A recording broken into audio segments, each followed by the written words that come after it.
Hereby, I open this academic ceremony in which Gabriella Fois will defend the academic thesis Miniaturized 3D in vitro models for material-guided bone regeneration. May I invite you to present a summary of your study and the conclusions of your thesis. Thank you. Dear Prorector, dear members of the Assessment Committee, dear supervisors, dear family and friends, I will now give you an overview of my work and of my main results. And I would like to start by giving you a brief introduction about tissue engineering and regenerative medicine, which are those branches of life science that study and develop therapies or substitutes for our diseased or damaged tissues. And they do so by combining three main components, which are the cells, the biomaterials, and the growth factors. And in particular for the biomaterials, not every biomaterial is suitable for a specific applications. We need to make sure that the properties, in particular the biological properties of the biomaterials, are ideal for what we have in mind, for example, for implanting them in the human body. Therefore, we need to test these properties. Testing biomaterials is a long journey, but normally starts by testing the properties in vitro with the means of 2D cell cultures. So what you would normally do is to take a flat samples of your biomaterial of interest, and you will see the cells on top. The cells will interact with this biomaterial, and by assessing this interaction, you can gain some information whether this biomaterial is suitable for the application that you have in mind. But for many other examples of our world and our life, things that are intrinsically 3D cannot be fully or truthfully be represented by 2D representations. And the same can be said for our three-dimensional tissues. Flat cultures of cells on a surface do not really depict what is the situation in vivo and the 3D architecture of the tissues. This brings me to define the aim of my thesis work, which was to define and propose a different way of testing biomaterials, which was intended as a sort of trade-off between what we normally do, so testing with 2D cell cultures, and the native three-dimensional architecture of our tissues, and in particular for my thesis of the bone tissue. This trade-off is the use of 3D in vitro models, which are standardized and more ethical than the use of animals, and they are biomimetic because they can mimic some aspects of the 3D architecture of the bone tissue.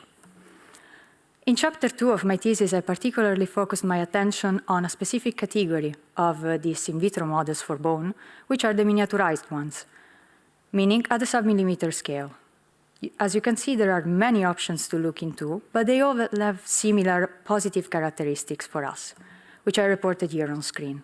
In general, you'd need less of everything for setting up and using the model, so reduced amount of cells and biomaterials, for example. For the same reason, they are suitable for the use of scarce cell types, and given their small size, they are compatible with high-content imaging and high-throughput technology.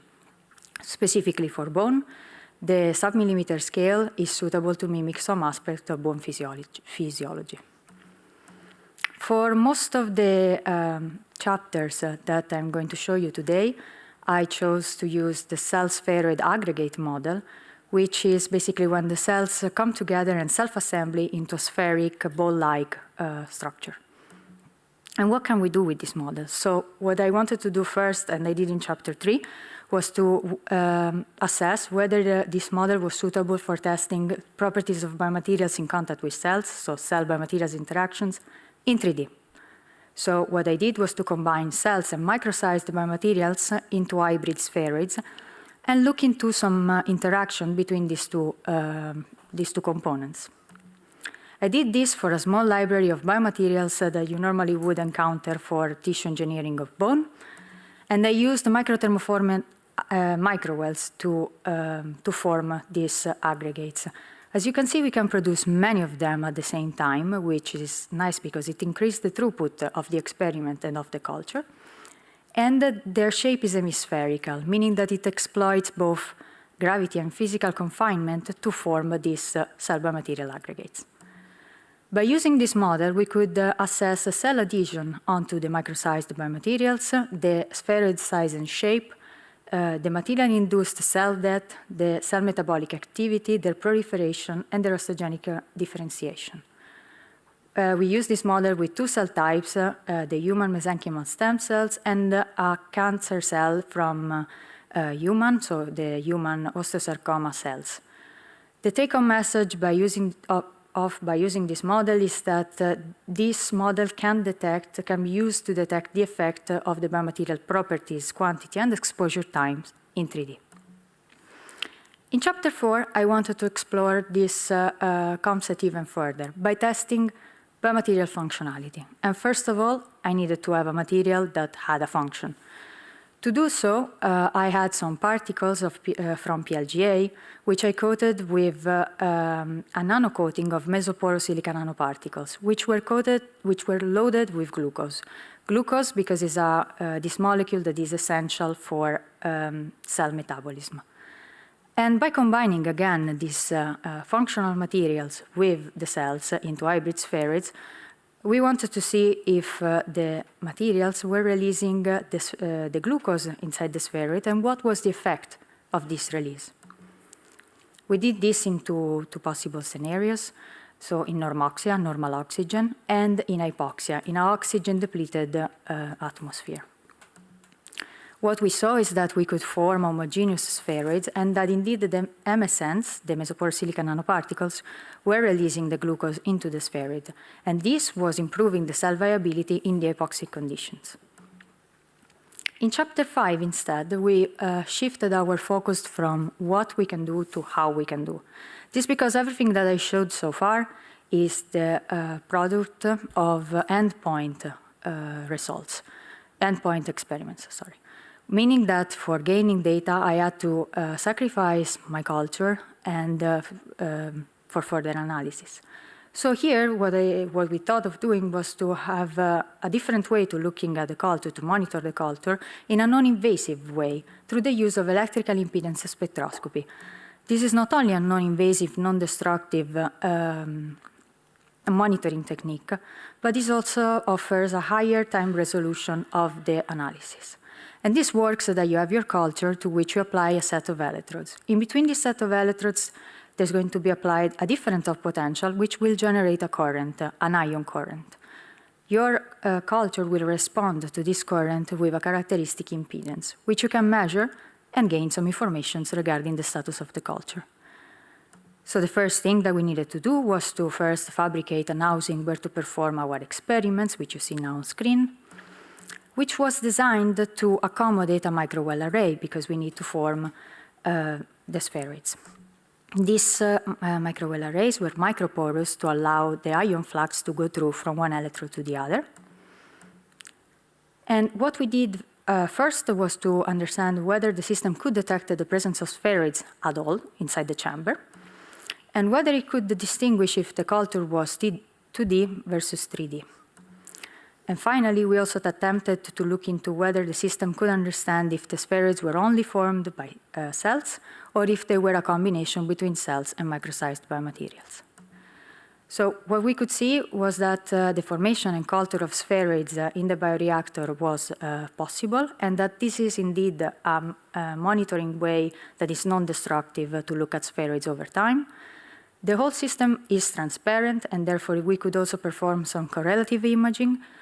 And the system could detect electrical impedance differences between the 2D and 3D culture, and to some extent between spheroids that were formed only of cells and with micro-sized biomaterials. Moving on to chapter 6, for this chapter we wanted to increase the biomimicry of our model by engineering a vasculature in vitro. This is because bone is a highly vascularized tissue, and therefore it's important for us to understand and to be able to model this aspect in vitro.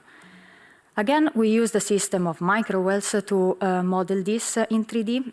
In particular, for this study, we had two sets of microwells, non-porous and porous microwells. For both of them, the idea was to establish a co-culture between a spheroid, which would have mimicked a bone microconstruct, and an endothelial vascular bed from which the engineered vasculature would have sprouted. For the non-porous microwell approach, the spheroid and the endothelial vascular bed were seated within the same microwell, so in the same inner space, while for the porous microwell approach, the microconstruct, so the spheroid, was seated within the microwell, while the endothelial vascular bed was seated on the outer face of the microwell, and this basically was creating the interaction only through the pores between these two cells. For both systems, we could see abundant outer vascularization of the spheroids, and for the non-porous microwell, we could also see inner vascularization. So in this model, we saw that the UVECs, which are the endothelial cells that we used, colonized the microwells and also rearranged into 3D sprouts-like structures upon the addition of matrigel. They also expressed some markers of signs of a maturing vasculature, and we used this model to vascularize the two different types of spheroids, the mesenchymal stem cell one and the MG63 spheroids. We also used this model to branch out to model a different kind of vessels of our body, which are the lymphatic ones. And in conclusion, we could observe that for the vascularization of the spheroids, this occurs faster in the non-porous microwell approach. And finally, to my last experimental chapter, in this one, we wanted to mimic a very specific instance of the bone pathophysiology, a bone defect. And in particular, since we're interested in understanding what's the role of biomaterials in this situation, a model that could mimic in vitro in 3D a material-guided defect healing. And this is how we thought about it. So first of all, we developed an organ on a chip, which you can see on the top left. And in the schematic, you can see how we designed it. So excluding the most external cell culture cell medium supply channels, so you see two other channels that mimic the bone ends of the defect. The chamber instead, which mimics the defect area, has a triangular shape. This because we wanted to mimic a progressively larger bone defect. To increase the throughput of the system, the biomimicry of the system, we included some immune cells from human macrophages. And since we are interested in understanding what's the role of micro-sized biomaterials in this model, we included some calcium phosphate microparticles. Over the culture on chip for 21 days, we could see the establishment of a co-culture of these two cells, so the mesenchymal stem cells as bone osteoprecursor cells, and the immune cells, the macrophages. And we could also include these micro-sized microparticles from calcium phosphates. The validation of the model was done by assessing the mesenchymal stem cells migration to the defect site, their osteogenic differentiation, and new mineral formation. In conclusion, we can say that these models that I showed you today are designed to mimic the interaction between bone cells and biomaterials in vitro, that in 3D, these micro-sized biomaterials influence cell behaviors, such as cell aggregation, morphology, viability, differentiation, and new mineral deposition. These models are compatible with non-destructive analysis methods and also can be used to establish co-culture regimes that mirror bone physiology. And finally, this model offers a good balance between mimicry and throughput of the analysis. In conclusion, the work of this thesis lays the foundation to the development of physiological models to discover and test new biomaterials for tissue engineering. With this, I thank you very much for your attention, and I give back the word to the prorector. Thank you very much for your clear presentation. It's now time to start with the opposition. And the opposition will be opened by the chair of the assessment committee, that's Professor Mahoney, Professor of Biofabrication for Regenerative Medicine at Maastricht University. Thank you, Madam Prorector. Dear candidate, first of all, I'd like to thank you and to extend my congratulations also to your supervisory team for a very nice thesis. I really read it with pleasure. I learned also something new, so that was always good when you have to read the PhD candidate thesis. So congratulations for that. But nonetheless, we are here also to see how further you deepen your knowledge in the topic, and therefore for the next few minutes, I'd like to challenge you with a few questions. first, I mean, just to break the ice, right? Then can you elaborate a little bit on your research impact in the context of the state-of-the-art, of other in vitro bone models, aiming at understanding how we can regenerate better complex bone? Dear highly esteemed opponent, thank you very much for your words and for your question. So regarding the impact of my research in comparison to other existing in vitro bone models, I think that the difference here stays so you can approach this by two ways. Either having models that really focus on having a biomimetic models or construct, for example, and having something that it can be standardized and done all at the same time for many replicates, for example, for many in a high throughput manner, let's say. And I think that the models that I proposed in the thesis are a good compromise to do these two things together all at the same time, of course, upon optimization of protocols and, for example, for the spheroid formation. But because the thing of testing biomaterials is that if you have a material in mind, for example, for a scaffold, you can just do a scaffold and see the cells on top. But if you have several formulations that you want to test, it can be handy to have something that is biomimetic from the side of the architecture, but that you can do many of them to test, for example, slightly different change of your chemical formulation, for example. And I think that in principle, the models, especially the spheroids one of the thesis, can be a very powerful tool for this.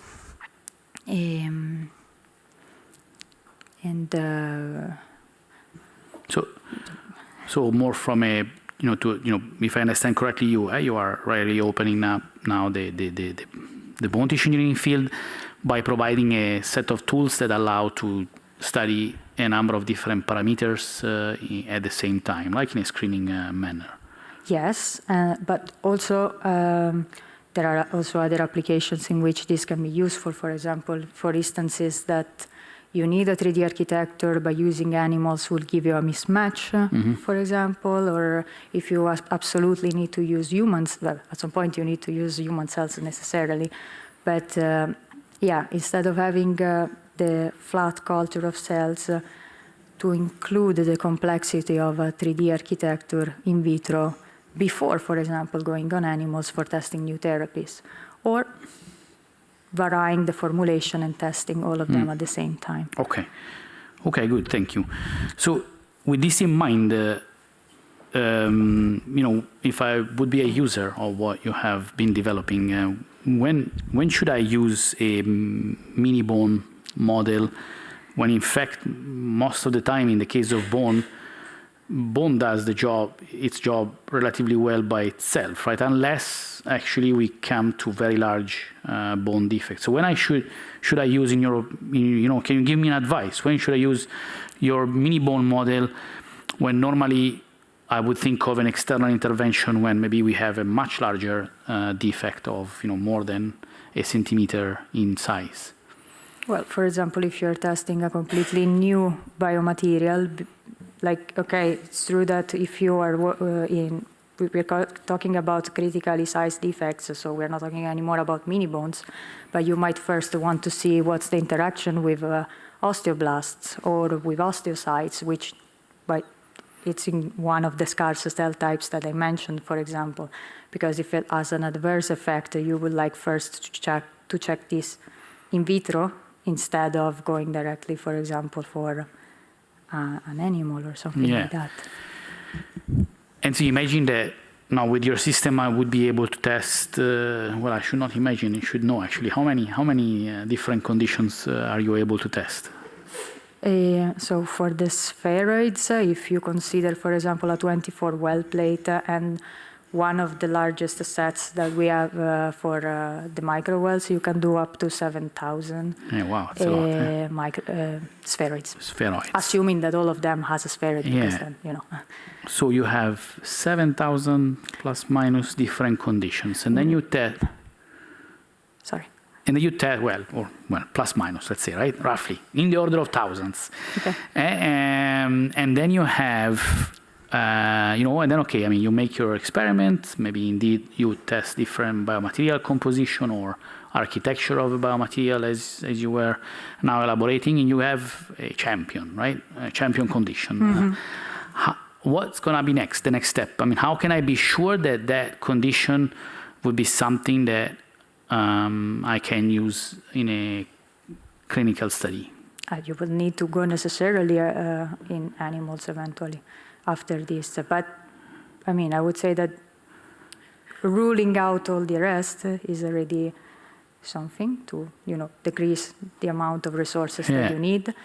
And if you have actually performed, of course, then what else you could do still in vitro is, for example, to have some functional tests, maybe replicating a little bit the structure of the bone, if in your case, or whatever tissue you want, and maybe looking more into aspects of porosity or something like this, but then eventually should go in an animal, yes.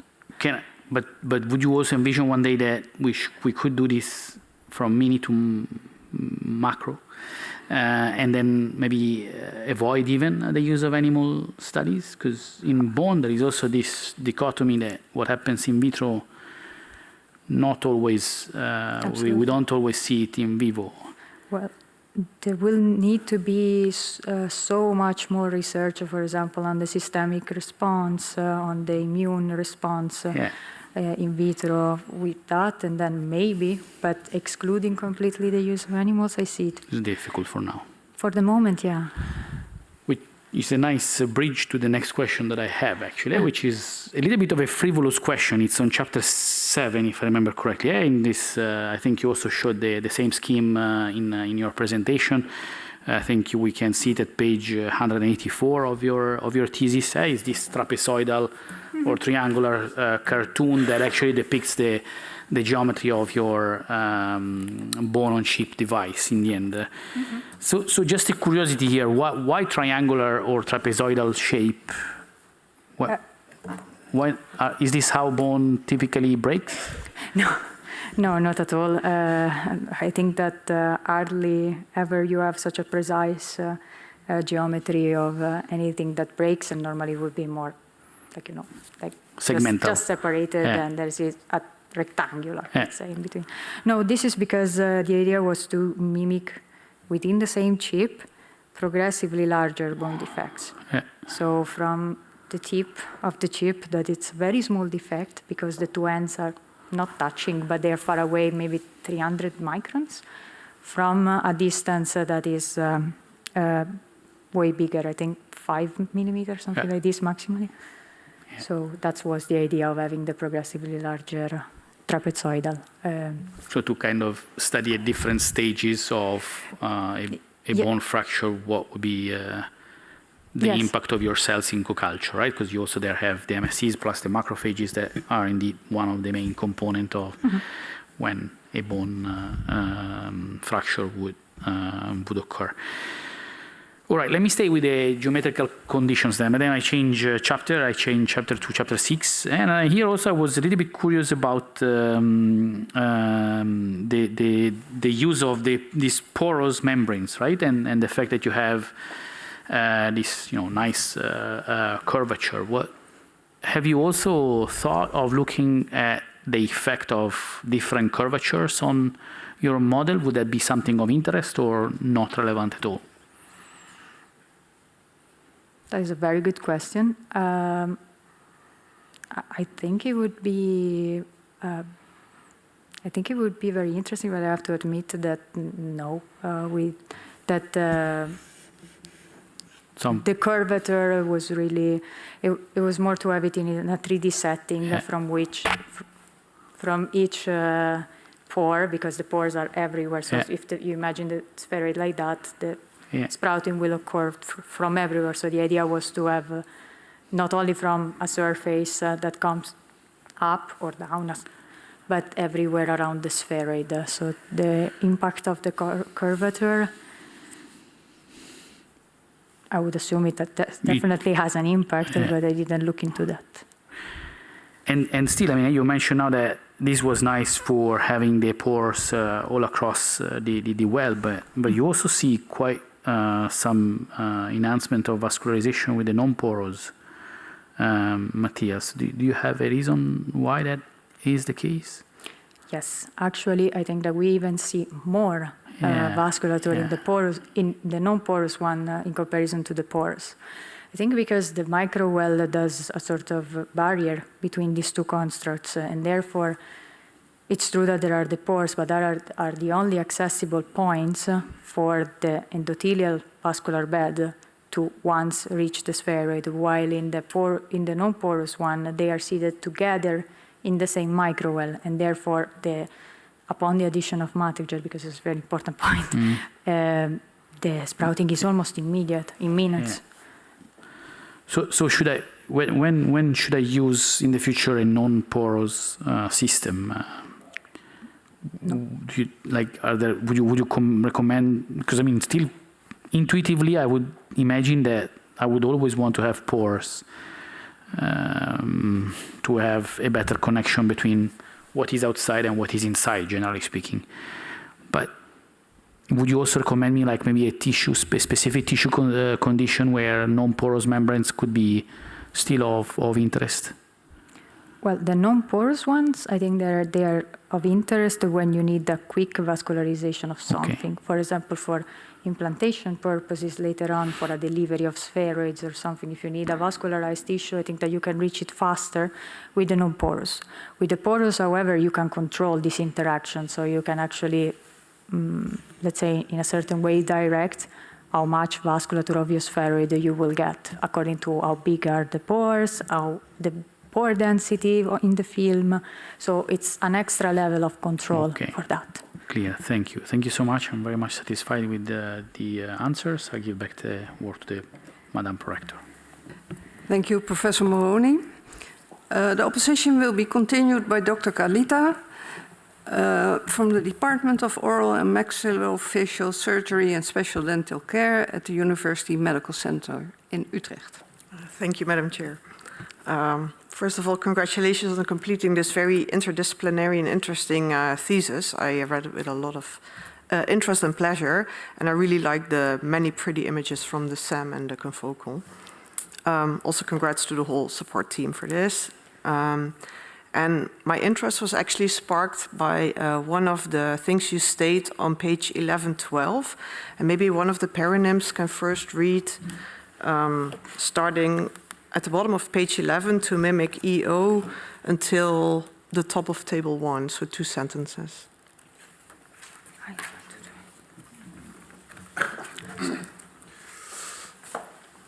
Sorry. Bottom of page 11. No, 11. Oh, very bad.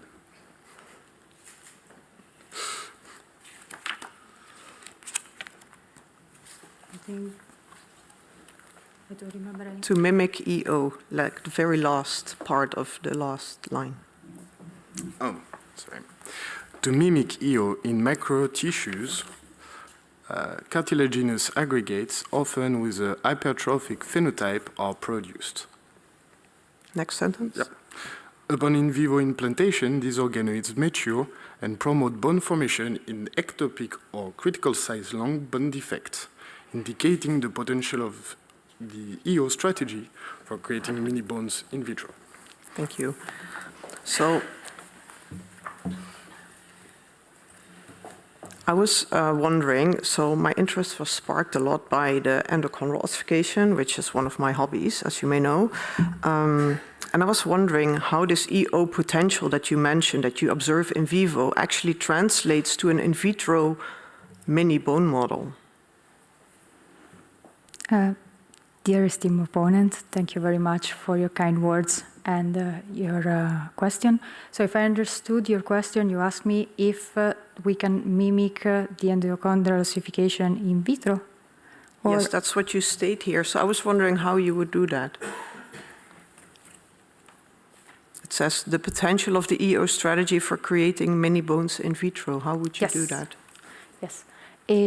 So the spheroid model, I think that lends itself very well to this approach because so the callus is formed by mesenchymal stem cells that model collagen.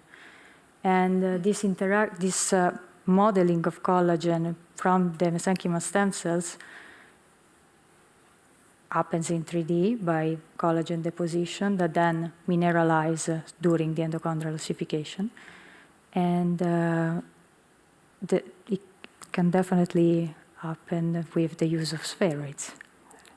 And you mentioned the hypertrophic phenotype. Can you maybe elaborate on that a bit more? Yes. The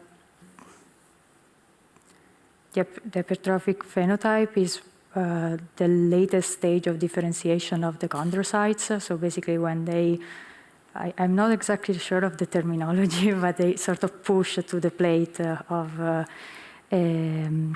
bone growth. And I think that can be achieved in vitro by a cocktail of soluble factors, I guess. Okay, I think we should just move on to the next question. Thank you. So in chapter 4, you mentioned the application of glucose to counter short-term hypoxic conditions.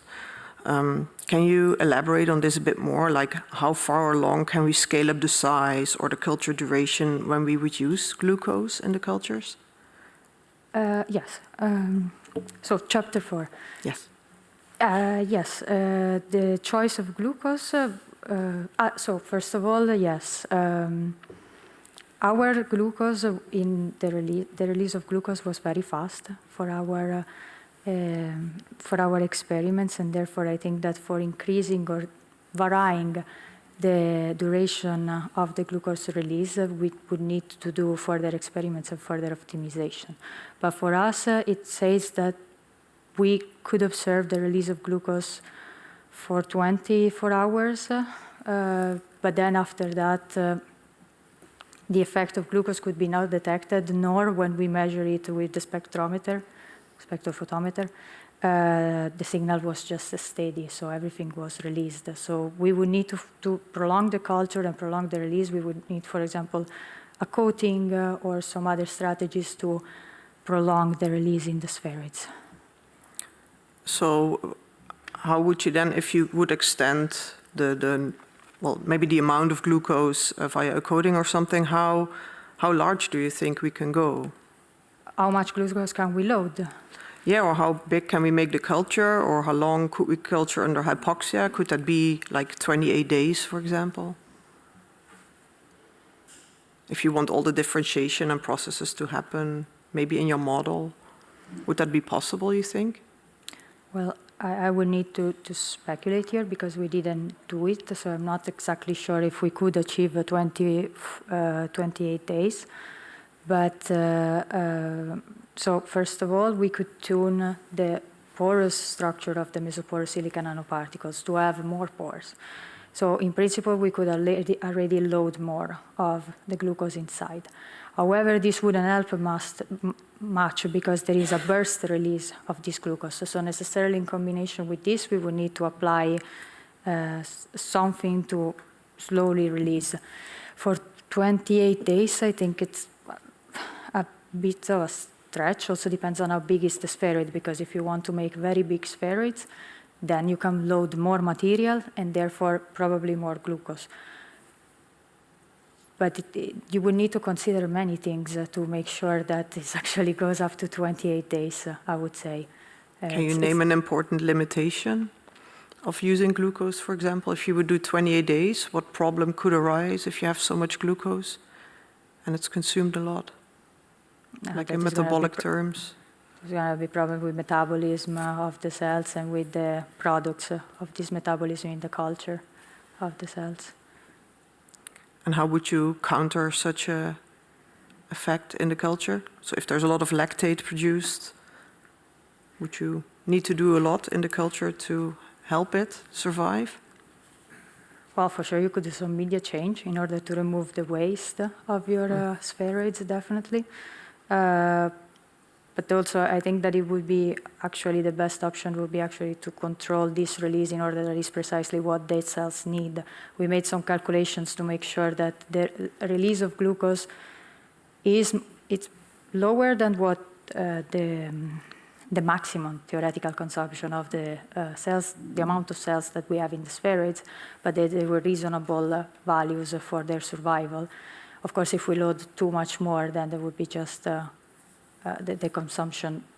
It won't be necessary, and also I think that in the medium there is already so much more glucose than what we loaded, that before we reach actually critical points, we would need to have very large spheroids with many particles and a lot of glucose inside. But yeah, it's for sure something that we need to take into account. Thanks. And then I had another question, because I saw one of your propositions was quoting Seneca, but I wanted to quote Einstein here, and he once said that a model should be as simple as possible, but not simpler. So can you briefly explain what your desired bone model, if you can go wild in terms of cell types and components, what would be in there? What would be the essentials you need for a good in vitro bone model? An ideal in vitro bone model. If everything, no money is not an issue. So what is in there? Okay, I would say that it depends on what I'm studying. It's a matter of just biomimicry, like it just needs to replicate the bone tissue. Yes, I would definitely start by having most likely a gel. I would like to have my cells laden in a gel, I would say. So probably I would use a microgel or the microparticles made of hydrogel, since we can make them. If I would choose a material, it would be collagen, of course. And in terms of cells, I would say that we could combine MSCs that can differentiate then later on into osteoblasts or pre-osteoblasts.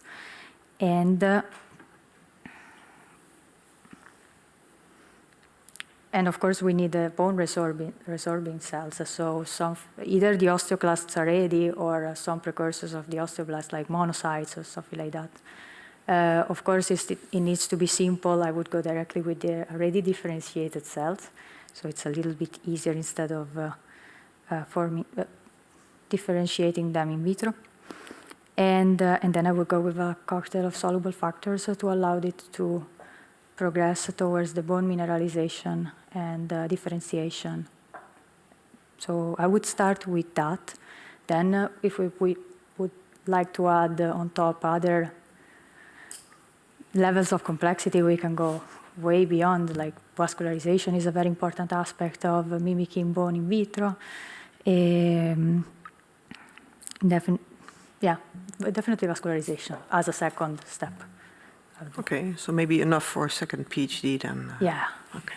Well, thanks for your answers, and I give the word back to the rector. Thank you, Dr. Kalita. The next opponent is Dr. Ranga. He's from the Department of Mechanical Engineering at the Katholieke Universiteit Leuven in Belgium. Thank you, Madam Chair.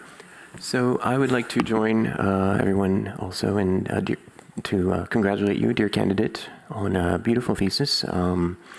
I remember a few years ago coming here, and there was just the start of a few interesting experiments that I now see in this thesis that is very well written.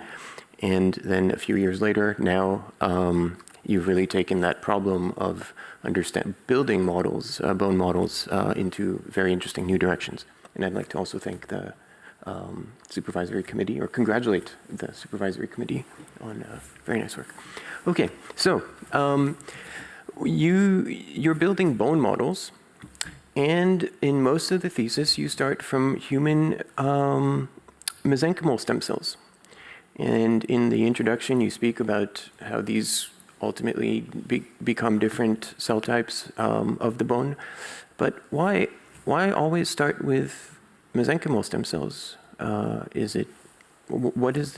is that choice of cells?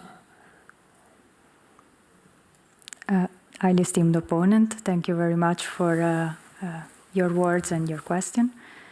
Yes, we always start with the use of mesenchymal stem cells because it's known that they have the potential to become osteoblasts, or anyway share some characteristics with osteoblasts, I would say completely, actually. And we know very well how to direct this in vitro. So we have a pretty established protocol for them to differentiate from mesenchymal stem cells to osteoblasts. So that was, and also I think that they are relevant for this, for establishing the models as a relevant cell types. Right. So for example, if you're looking at the interaction between a biomaterial with your cells, then if I understand correctly, in your thesis, you're actually looking at the interaction between mesenchymal stem cells and the biomaterial, for example, or in the vascularization similarly. So again, so why when creating a bone model, why not actually pre-differentiate if you know very well how to differentiate, as you say, right? Why not start from a differentiated bone material to address those questions? Well, first of all, for practicality reason, in the sense that the mesenchymal stem cells are purchasable, easier to isolate from patients, for example. So that is the first reason. And I would say also that the whole point of the thesis is anyway to establish the model, which is true, it's a model for bone tissue, but anyway, let's say the aspect that is more important is the interaction with the biomaterials in terms of, for example, cytotoxicity, safety, and cell death of the cells, for which a end-stage differentiation is not always needed, but for the aspects in which, indeed, a differentiation was performed, like with, for example, dexamethasone and other solubles, so that would direct the differentiation. And also because I think it's also important to look at the therapeutical prospect of this, so that mesenchymal stem cells are used in the clinic a lot as a, for example, not only in modeling, but also as implantable themselves. And so it's also important to look at that aspect in the terms of interaction with the materials. Okay, and just maybe a number question. What percentage of an adult bone is mesenchymal stem cells? What percentage? What percent of the number of cells in the adult bone are mesenchymal stem cells? Very little. Approximately, broadly speaking. I'm not sure, 10%, 15%, I'm not sure. So they would have an important role in the reaction, immune reaction, or not immune reaction, but vascular, like. Well, they regenerate bone. They are the cells that, for example, during whatever fracture, trauma, or something, they are the cells that then will develop new bone tissue. So they are particularly active in those instances in replacing turnover of bone. So, okay. Yes. All right. Thank you. You test different materials in contact with these this bone-like environment, and you see a little bit different reactions depending on the materials. Plastics make these like little kind of almost spheres. So underlying all that, what does toxicity mean? Like how do cells interpret these materials? How do they feel them? Is it a biochemical disturbance? Is it a disturbance of adhesion at the surface? Like how do you see that, and how is that different depending on the class of material? Yeah, that's a very good question. So the first instance, if the material is particularly toxic, like for example, I used copper microparticles, they would avoid it completely. They would even try to escape the microwell before dying. So that would be, if it's a very, very toxic material, that would be the first sign that you would see. If it's mildly toxic, or anyway there is a underlying cytotoxicity, you would just notice it because the cells don't look as they are supposed to look, or for example, don't look as well as the control. So I would say the first sign is adhesion to the materials, particularly in the spheroid configuration. And you would see a lot of debris, for example, in the microwell. That's also useful before you change the medium, because you can actually observe how much of your cells actually interacted with the material. So you can estimate a ratio of how many cells did you seeded and how many came together with the material and formed the spheroid. And later on, performing experiments, you would see that some cells attached, but they result dead. They don't look healthy, they maybe look round, so they would interact with the surface and die. Mm-hmm. And would that be different between plastic and ceramic? Or what would be different? Not in terms of what you observe, but what is the underlying mechanism? Within plastic and for example, ceramics? Yeah. In a setting, whether they survive or not. This is we're talking about survival, or they do something different in the pictures that we see, right? Yeah. Why do they do something different? Do they see? How do they see the material, and how do they respond to the material? If it's plastic or if it's ceramic, it must be a little bit different. Mm-hmm, mm-hmm. What are the underlying mechanisms? Yeah. So the surface texture of this material is completely different. So visually, for example, at the SEM and in techniques like that, they look different because the smooth surface of a PLGA microparticles, for example, the cells will completely line around this, while the pores of the for example, the ceramic particles that are inserted they have a lot of pores, also different sizes of pores. And the cells respond in a different way to these surface textures, but doesn't necessarily mean that they die or not. Like actually, you also have more surface area, so the cells can be inside, not completely inside, especially for the tricalcium phosphate that has a small texture, but that they simply cover more surface area, so that you simply see less. And in general, what the difference that you see between more plastic materials and the ceramic ones is that they tend to compact more for the plastic ones. I think that's simply because that's what they have available, while instead the surface area of the TCP, for example, it's way more, so they don't need to restrict so much. They have more surface available for them. Mm-hmm. So, but I wouldn't necessarily correlate this to cell death or survival or so. For that, like, we need to perform another experiment. Mm-hmm. Okay, thank you. So related to the glucose approach, so you speak about this necrotic core. You have this beautiful diagram which shows that necrotic core. And do you actually see that necrotic core in the spheroids or the aggregates that you're making? And what determines the fact that there would be a necrotic core or not? And how does that relate to how you've set up your experiment, your number of cells that you start with, et cetera? Yes.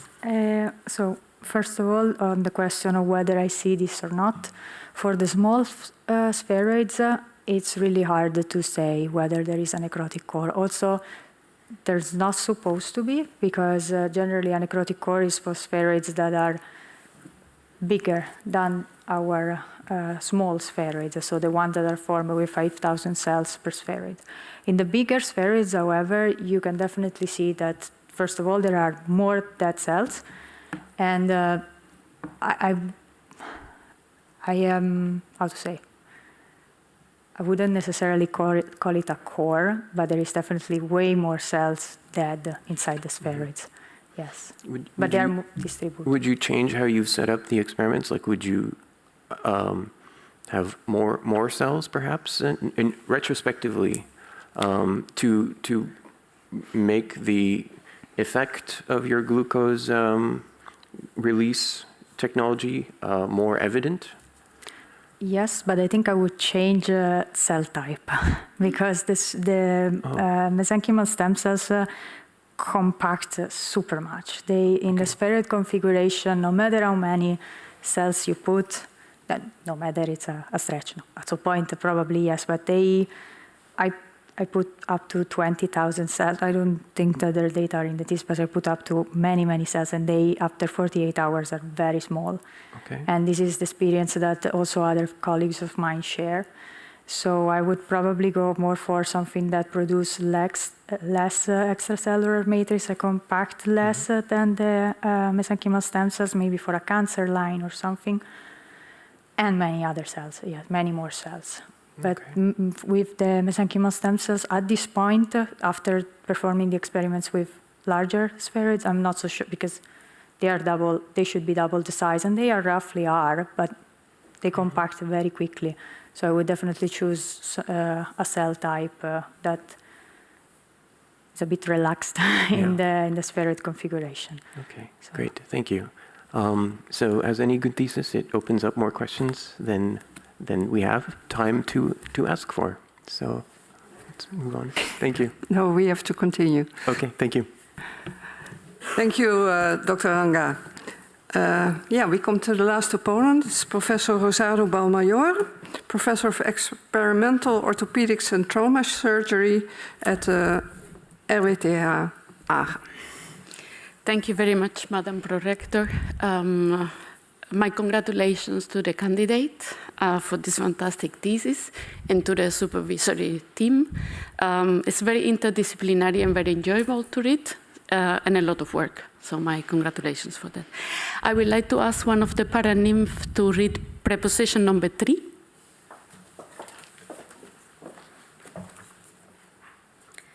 Microwells represent a valid tool for the setup of 3D miniaturized culture models, offering a versatile approach as well as standardization of the results.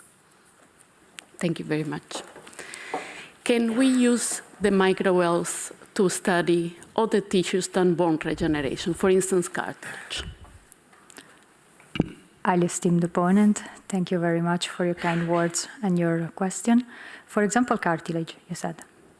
Yes, I would definitely say that we can use microwells to set up microconstructs from cartilage and developing them in vitro, yes. Perfect. What would you change then if you need to apply your microwells technology for studying cartilage? If I would change something in the microwells? Yeah.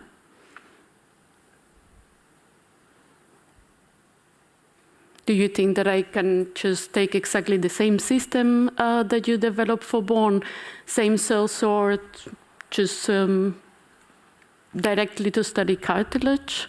Would you propose perhaps changing some of the cell type used to make the spheroids? Soluble factors may be needed? Yes, so the cells, I think that the mesenchymal stem cells actually are a good cell type to start for developing cartilage because they can become chondrocytes. So in terms of cells, I would definitely start with mesenchymal stem cells and see where we go because I'm familiar with it and I think it could definitely work. For in terms of soluble factors, yes, the differentiation protocol for from mesenchymal stem cells to chondrocyte is completely, not completely different. It shares something with the differentiation towards bone, but you would need to add the different soluble factors. I'm more thinking whether we could apply a stimulation like to the culture, but I would need. With the microwells, I think that we could, for example, insert them in a chip, for example, in a closed environment. But I would need to see how to do it. Mm-hmm. Let's say I don't take your advice and I use chondrocytes. Okay. Do you think that by using the microwells, I can indeed control the hypertrophy? Is your system? Do you think your system will have the potential to aid in the differentiation or in the hypertrophic chondrocyte culture?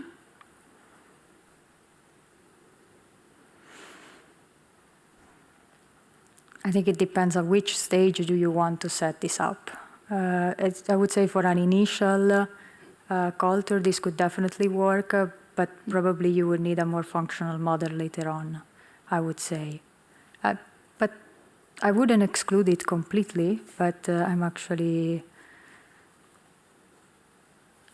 Very good. I'm not sure. Very I have good, to very say, good. I don't have a clear, definitive answer about this. I think we should look into more on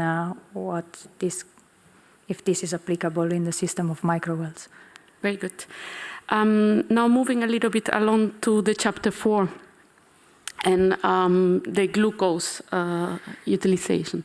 Wouldn't be a good approach to follow that for vascularization using VGF, PDGF instead of your choice of cellular co-culture?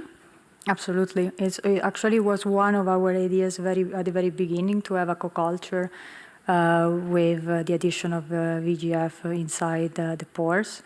But then we thought it was, so the presence of glucose for these small aggregates kind of prevented the need of a vasculature within this model. So we wanted to first start with this and see how this was established to then eventually switch to other different moieties. But I would say that it's definitely possible.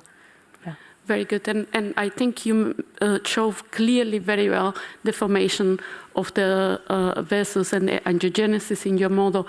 I'm wondering whether technologically speaking, your model is able also to provide any outcome in terms of functionality. Can you not only see that the vessels may be formed in vitro, but can you test that there is a functionality of these vessels with this model? So now you're talking about chapter 6, correct? For instance, yes. Okay. So with that model, by performing immunostaining, we could see some signs of functionality of the vessels. Although I would say that for having a complete functional vasculature or be sure of it, the model is not ready yet, there yet. I mean, to some extent, yes. But I would say that extra experiments, perfusions experiments, would need to be done in a bit of a more systematic way. Definitely. But I think we are very safe to say that in chapter 6 you achieve indeed your goals of having vascularization within your model. Then we come to chapter 7, and I wonder very much why did you need to implement the angiogenic component or the vascularization component into your bond defect? Well, that is a very good question. So the bone defect chip model is actually designed to be able to accommodate a vasculature as well from the medium supply channels, because you don't necessarily need to have, you can supply medium, supply it in the inner chamber because there is anyway diffusion, and use that as a vasculature. There is definitely the potential to do this. So I think it could definitely work. It's just that for simplicity and everything, for fabrication reasons and all of that, we limited our co-culture to the mesenchymal stem cells and the immune counterpart. But definitely it's very important to model this aspect in vitro if you're mimicking a bone defect. And so, yeah, I think that the model could be easily implemented, could easily implement this aspect. And sticking with the model for the bone defect, do you think that you could tailor a little bit the model to study the different phases of the fracture healing? Because you are very focused into the initial phase, the fracture hematoma and so on. Would you need to modify the model to move along the different phases, and how? Well, ideally, the same model, it would be amazing if the same model could depict the whole healing process in the same chip, because these were in culture up to 32 days, so it's 21 plus 1 day for the experiment of the mineralization, and the cells were perfectly fine inside. So potentially, this model could be used for depicting the whole healing. In terms of modifications, so there are many things that I will modify of the model looking back at it, but I would probably definitely change the material so not matrigel anymore, but I would do for something a little bit more biomimetic, especially for long culture, because they need the right chemistry to proceed in the healing process. And I would definitely add vascularization of the chip, because otherwise nothing really happens. Or I would try to do it chemically, like through the soluble factors that a vascularization would excrete, so kind of bypassing the inserting of cells. But there are many ifs. We should see how it actually works with the chip as it is right now. And you have macrophages to try to have a little bit of a component of the immune system. Do you think macrophages will do it? Would you need neutrophils to add to the system? Yeah, definitely neutrophils, yes, and I think it would be easy to implement, and they would be necessary, especially at the beginning, for the first.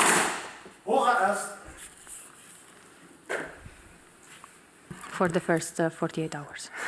Thank you very much. Maria Fois, the time appointed for defending your thesis has passed.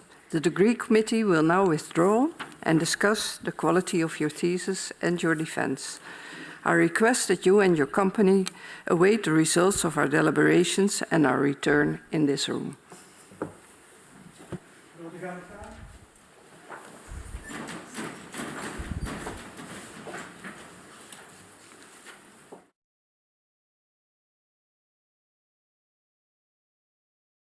The PhD defense has now ended.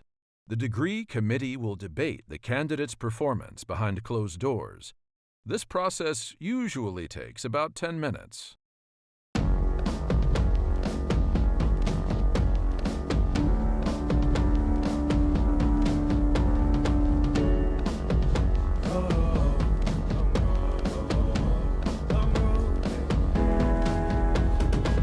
Long road to the south side, 7 miles in my rearview mirror. I know what it felt like.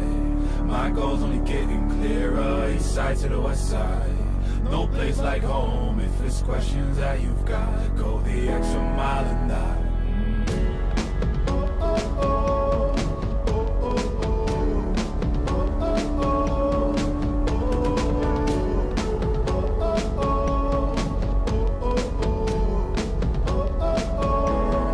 I know what's on the line. I know you know that I can't read your mind. Years can't fly by now, don't waste all your time. Cause I'll go the extra mile. Long road to the south side, 7 miles in my rearview mirror. I know what it felt like. My goal's only getting clearer. East side to the west side.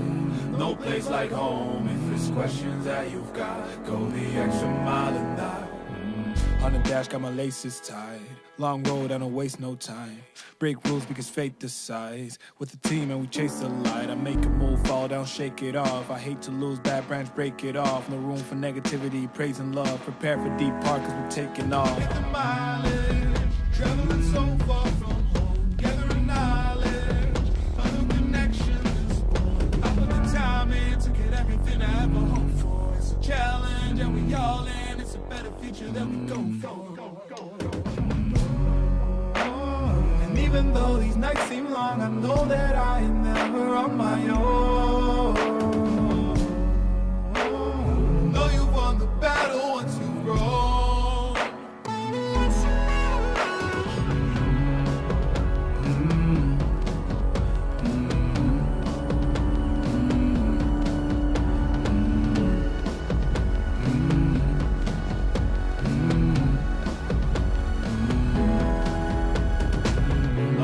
South side, 7 miles in my rearview mirror. I know what it felt like.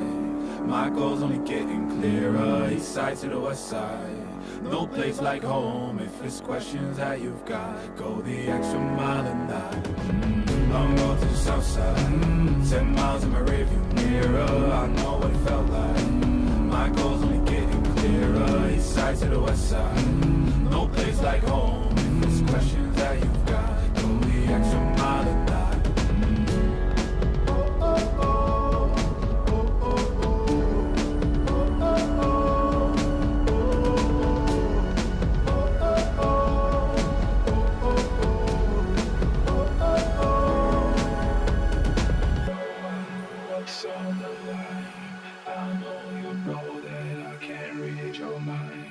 Years can't fly by now, don't waste all your time. 'Cause I'll go the extra mile.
Maria Fois, the degree committee here present has assessed the quality of your thesis and your defense. In view of its positive verdict and taking into account your previous qualifications, the degree committee has decided to grant you the degree of doctor.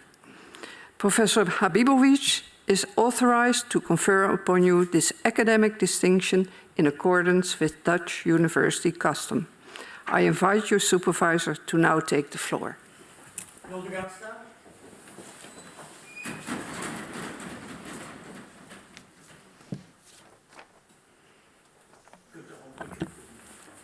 Beter, yeah? Do you promise to work in accordance with the principles of scientific integrity at all times, to be careful and honest, transparent, independent, and responsible? I promise. By the authority vested in us by law and in conformity with the decision of the committee here present, I hereby confer upon you, Maria Gabriella Fois, the degree of doctor, and grant you all rights attached by custom and law. As evidence of this, I now present you with a degree certificate signed by the rector, the secretary, and the other members of the committee, and affixed with the official seal of the university.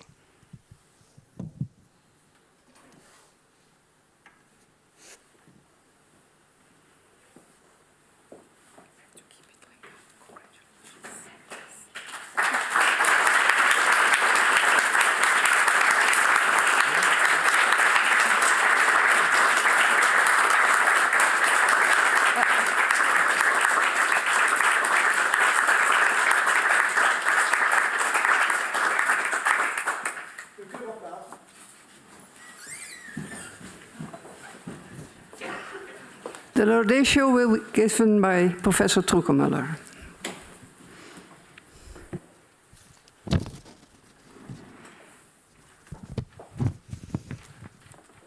Still, dear Gabriella, but now also Dr. Fois.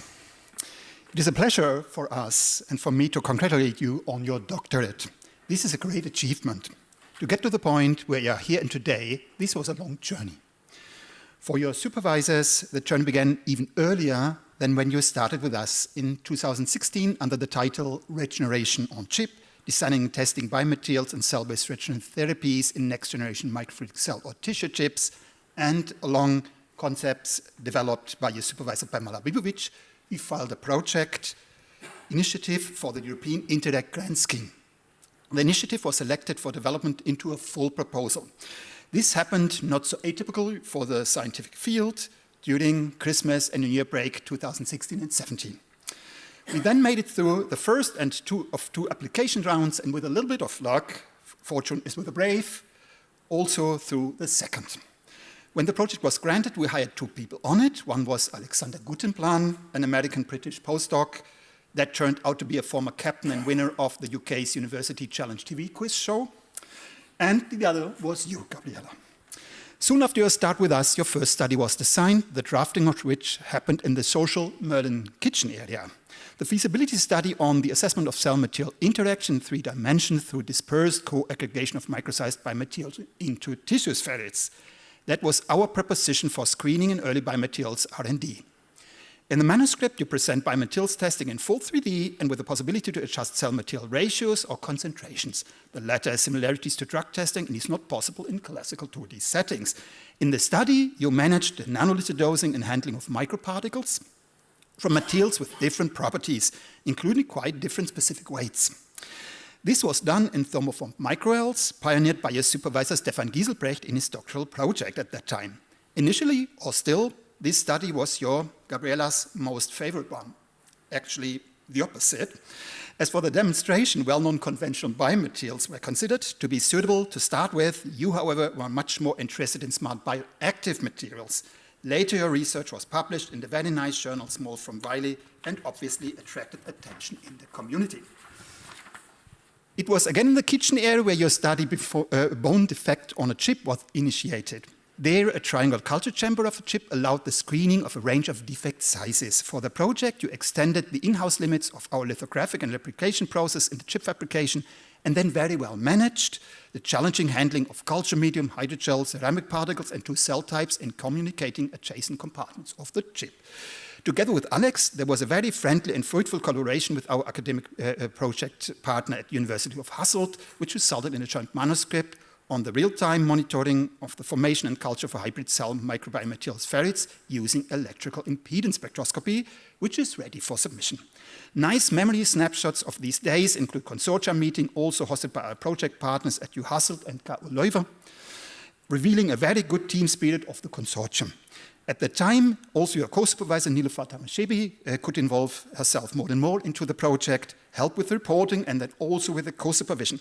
What followed was a very nice collaboration with Eigel Senging and her supervisor, Sabine van Reit from our Merlin Institute, on the nanofunctionalized microparticles for glucose delivery in 3-dimensional cell assemblies, which presents the capacity of micro-sized biomaterials to act as carriers of drug-releasing surface immobilized nanoparticles.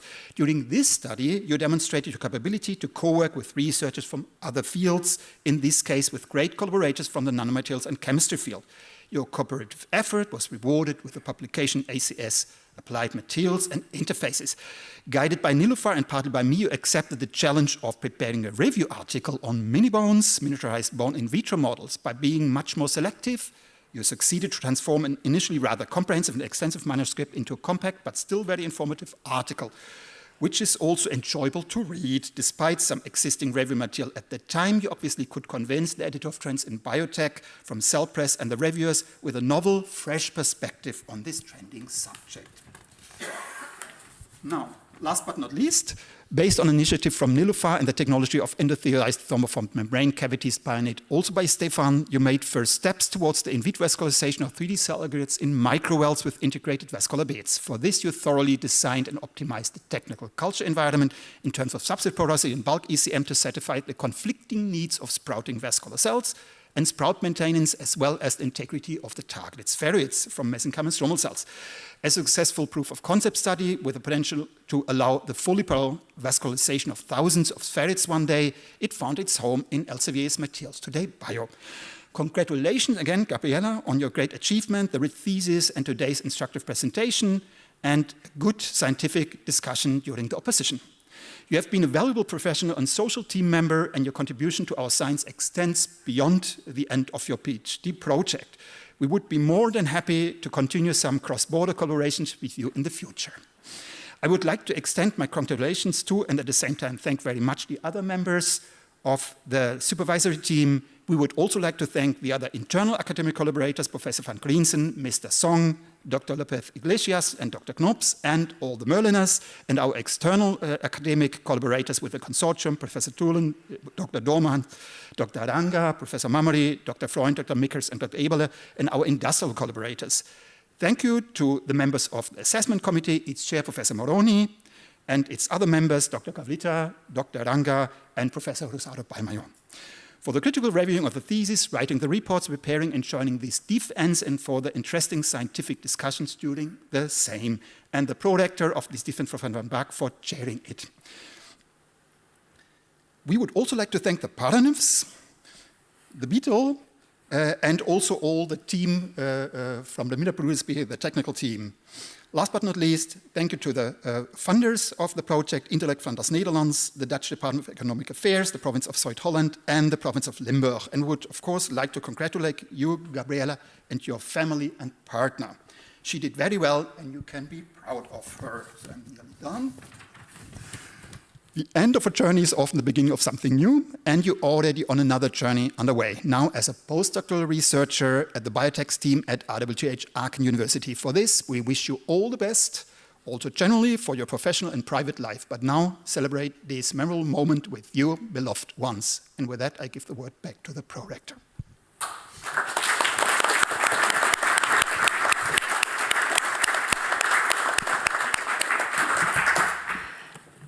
Dear Dr. Fois, also on behalf of Maastricht University, I congratulate you with the degree you have acquired. I think you are happy that it's all behind you now. So evident. I also like to congratulate your supervisors, and I'd like to thank the members of the degree committee here present, especially our guests from outside, which is the majority. Dr. Kabita, Dr. Anga, and Professor Rosada Balmayor. Thank you for coming to Maastricht. Your contribution to this PhD ceremony is very much appreciated by Maastricht University.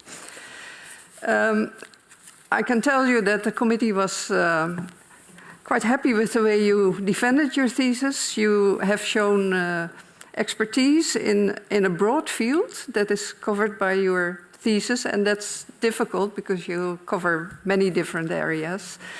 I hope you're also yourself happy with the way you defended your thesis. Undoubtedly you think, I should have said this or should have said that. I could have done better. But overall, I think you can be very happy about the way it went.